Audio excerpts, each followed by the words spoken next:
When you file your corporate taxes, few things you need to consider. First and foremost is payroll reconciliations. So you have to look at your W-2s, you have to look at what is being reported on your payroll summary and make sure that those things are properly reported on your corporate taxes, because the computers with the IRS, they do match those entries with the Social Security Department, so make sure that payroll reconciliation is proper.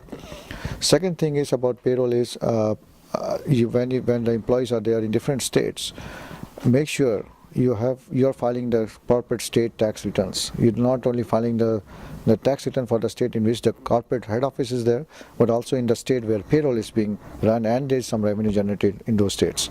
So make sure you file a corporate tax return for those states as well, not only for federal.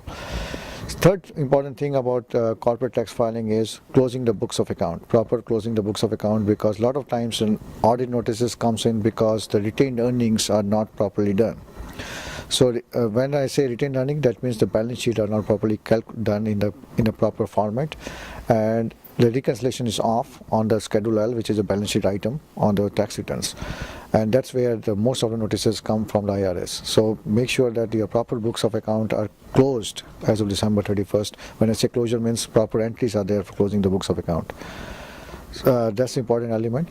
And last but not the least, make sure that when you have put money into your retirement accounts, those entries are also there. Let's say, for example, you have a solo 401k plan. For your business, you can include the profit sharing part, which you can contribute at the time of filing the tax returns. So make sure that you do include those entries also on proper line, like employee benefit programs on the corporate tax return. That is for C Corp and S Corp.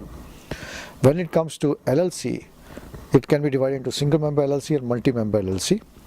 Single member LLC is included on your personal tax returns, but for California purposes, you have to file a separate return. In case of multi-members, it becomes a partnership return. And when it's a partnership return, you have to file a Form 1065 for federal, and California, and each state has its own filing form.